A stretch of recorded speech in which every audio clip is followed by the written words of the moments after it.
Well, hey, it's Zach from Red Letter Living. Maybe you're ready to launch a 40-day challenge. So now let's make sure everyone gets a book in their hands. Talking promotion and distribution today. Great promotion means nothing if distribution doesn't work. So here's how to do both with confidence. For promotion and distribution, we suggest starting 4, potentially 5 weeks out. These Sundays allow you then to cast the vision and really talk about the why and get your people pumped about it. So number one suggestion is use our graphics when you're promoting. We work with an incredible design team that create killer graphics that'll pop at your church, guaranteed. Also, make sure you use the promo video that goes with the challenge that we provide for free. But one of the best things you can do is simply talk about why you as a leader or pastor are excited about the challenge. When you're pumped, your people are going to be pumped too. We do not suggest promoting this series without having books in hand. Some churches have tried this and it's never as effective. And I know you're not supposed to use words like never and always, but when it's true, can't we? So let me repeat, it's never as effective to promote if you're not ready to get books in hand and the materials to the people. So when it comes to distribution, you've got the materials. Some suggestions.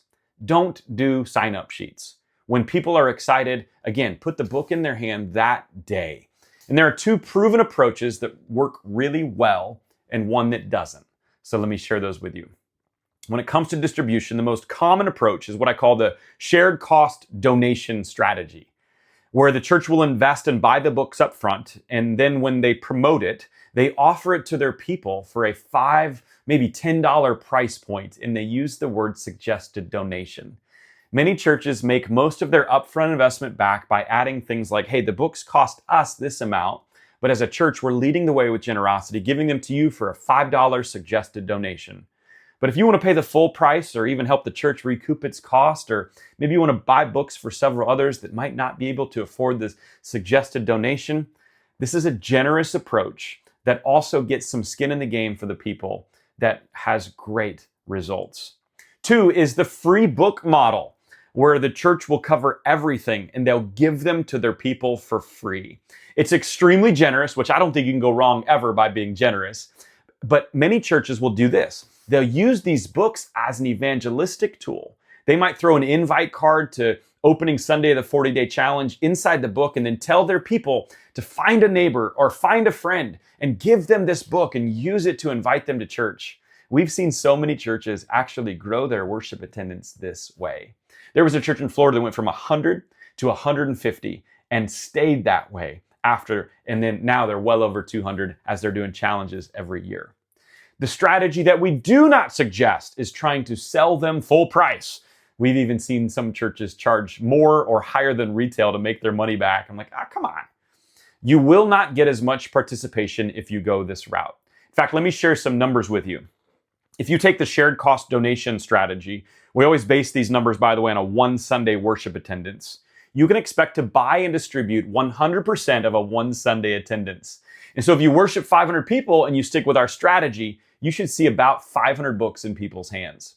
Now, if you go with the free strategy, it'll likely be higher than that. And it's a little bit dependent on how generous you decide to be, but typically closer to 150% of a 1 Sunday attendance.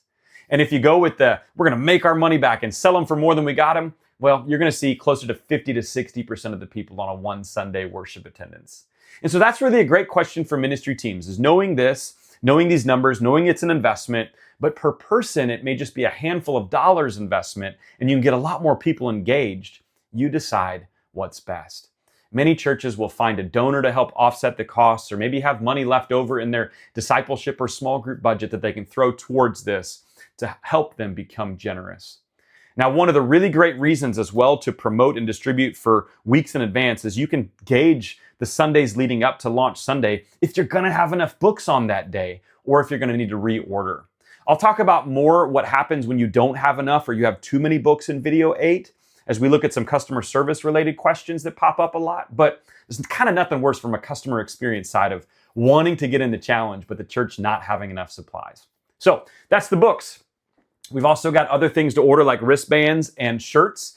And if you'd like to get these for your people, we found people love getting them. Wristbands are really the great inexpensive reminder for people that they're in the middle of a 40-day challenge. Shirts are awesome to offer. I think really cool to give away to some of your small group facilitators or maybe key stakeholders. They're also, by the way, really flexible, super soft. I think you're going to love them. So that handles a lot of the promotion and distribution questions that we normally get. Whatever model you choose, the goal I think is simple. How do we get these books into as many people's hands so their hearts are engaged and your church can really be ready for transformation as you follow the words of Jesus? In our next video, I'll show you how to include the next generation. How do we bring our kids, our youth, our students into the 40-day challenge for maximum impact, generations to come?